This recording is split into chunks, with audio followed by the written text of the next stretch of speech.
Siku baba yetu anafariki, Chacha nakumbuka alisema msimwache Swezi, muwe naye. Na mimi nilipoanza mapambano haya, kabla sijawa mbunge, amekuwa na mimi, ameniendesha nikiwa mbunge na ameniendesha nikiwa makamu mwenyekiti. Kazi hii tunayoifanya haipaswi kuwa kazi ya hatari. Ni kazi inapaswa kuwa ya halali kabisa. Tangu mwaka 1992 tuliridhia kwamba tutakuwa na mfumo wa vyama vingi vya kisiasa. Na vyama vingi vya kisiasa, wajibu wake hasa vinavyojitambua sio kusifia vyama vingine. Hatuko hapa kusifia Chama cha Mapinduzi, hasa kwa yale makosa wanayoyafanya, wala hatuna chuki na mtu yoyote. Tuko hapa kutimiza wajibu wetu wa kikatiba na kisheria. Lakini kazi hii kwa bahati mbaya sana imegeuzwa kuwa kazi ya hatari. Ni kazi ambayo kila siku tukitoka, maana yake umekubali watoto wako wawe yatima, kama Ansa sasa hivi ni yatima, na umekubali mke wako awe mjane. Mimi nimekuwa na Swezi kwa karibu sana. Temptation au ushawishi uliopo kutafuta watu walioko karibu na mimi, ninauelewa, ninajua. Lakini Swezi ni ndugu yangu, ndio mtu pekee ambaye mimi akiniendesha, sijui Malema amejua, huwa nasinzia kwenye gari. Nimeendeshwa na madereva kadhaa wa chama, wapo hapa wanaweza kuthibitisha, huwa siwezi kusinzia hata iwe usiku wa manane. Lakini Swezi akiniendesha mimi na kuwa na nimepata shida kubwa sana, na sijui hili ni shambulio kubwa sana kwangu binafsi na kwa chama chetu. Na ndugu zangu, siku yenyewe tuliachana na Swezi usiku akiwa mzima. Mimi nasema, kila mtu anajua, mimi nimekaa na Swezi, nimewaambia tangu mwaka 96 niko shule ya msingi. Hakuna siku yoyote ambayo Swezi akiwa nyumbani kwetu amewahi kulazwa akashindwa kuja kazi wala kuugua. Kwa sina historia yoyote kwa miaka hii tangu 96 mpaka leo, miaka zaidi ya 20 ya Swezi kuugua. Sina hiyo historia. Nakumbuka wakati na mlimi tulikuwa kwenye gari yangu, niko na wasaidizi wangu wawili na walinzi, na mpiga picha wetu nasi. Kwa tunamwambia kesho kutu unatimiza miaka 52 tarehe moja. Wewe huna pressure, huna sky, kwa wewe maisha yako ni tunataniana. Tuko mbugani Katavi, anatumia neno kwamba mimi niko mti, yaani kwamba yuko vizuri, hana shida. Lakini mimi nilisema tukiwa Makambako kwamba kuna watu wanatutrain nyuma, wanatufuatilia nyuma, na watu hawa hawataki kufahamika, wakiwa na magari ambayo yamebebanishwa number plate.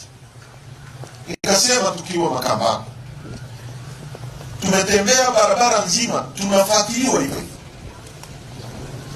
Tumefika Tabora, tumemaliza mkutano, tunaenda Kigoma, tumefuatiliwa na gari mbili.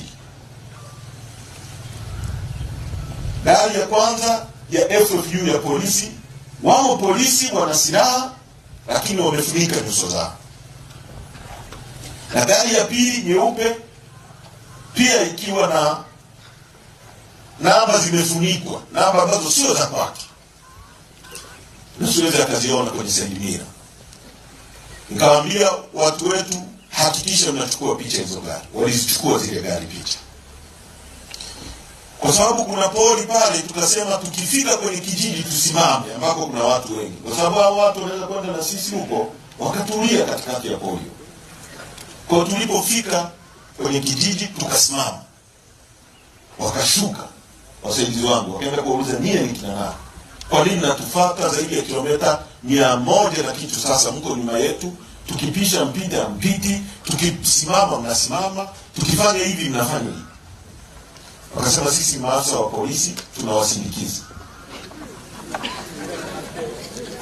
Na tusindikiza vipi? Sisi tumesafiri nchi nzima hii, hatujaona mtu anatusindikiza. Kwa nini leo? Lakini pili, kama mnatusindikiza, kwa nini msitupe taarifa kwamba sisi tuko na nyie ni maafisa wa polisi? Kwa tunaenda na zile gari mpaka kwenye mpaka wa Kigoma na Tabora. Wakapokezana wengine. Kwa tukapokelewa na jeshi la polisi tena kwa magari mawili hivyo hivyo ya mkoa wa Kigoma. Bahati nzuri tukasimama kwenye junction ya Kigoma pale. Yule afisa wa polisi akaja ambaye ni OCD, nafikiri Kakonko au wapi? Sio Kakonko, Kibondo. Ni Kibondo au wapi? Uvinza. Aliwahi kuwa RCO. Nikamfahamu. Nikamwambia kwa nini mnatufuatilia? Mimi niko kwenye patrol ya kawaida. Patrol ya kawaida una patrol kwenye barabara kuu nyuma ya gari yangu. Kwa tumeenda hivyo mpaka tunafika Kigoma, mara tunakuta gari za kawaida ambazo sio za serikali zimepaki suspiciously. Watu wangu wana ujuzi wa kuona hicho kitu, wakaona sio kitu cha kawaida. No, imepaki, watu wamefungua milango, lakini macho yote ukiangalia ni kwenye gari yetu. Tumefika Kigoma. Tumekaa pale siku ya kwanza, siku ya pili, siku ya tatu, ambayo tulikuwa tunaondoka tarehe 1. Suez tumeagana akiwa mzima, haja complain chochote, amekwenda kulala. Suez ndio huwa anawahi, mimi nafanya mazoezi, nakutana naye tukiwa tunaenda kwenye mazoezi asubuhi, ameshafika anafuta gari yake na kila kitu. Nimeenda mazoezi, nimerudi, wale waliokuwa wanaondoka na wauliza kwa nini mjaondoka? Suez hajafika. Kama hajafika kwa nini? Tunapiga simu yake hapokei. Tumesubiri pale, baada ya muda nikamwambia hii sio kawaida. Hebu Masu, na kijana mmoja anaitwa Masu, hebu fuatilia Suez, wewe ndio unajua mnapolala amelala wapi. Naenda pale, anagonga mlango, Suez afungui mlango. Simu zake zinaita hazipokelewi. Ndio kwenda polisi waje kusaidia kuvunja ule mlango. Sasa ndugu zangu, niseme kwa nini tuna mashaka. Moja, tumefuatiliwa siku zote kinyume cha utaratibu wa sheria na kinyume cha sheria za nchi yetu, polisi kutraili nyuma yetu bila sababu ya msingi. Cha pili, tukiwa tunasubiri kufanya postmortem, mkuu wa mkoa wa Kigoma Simon Siro ambaye alikuwa IGP ametoka nasema kifo cha Suez ni kifo cha kawaida kabisa kwa uzoefu wake.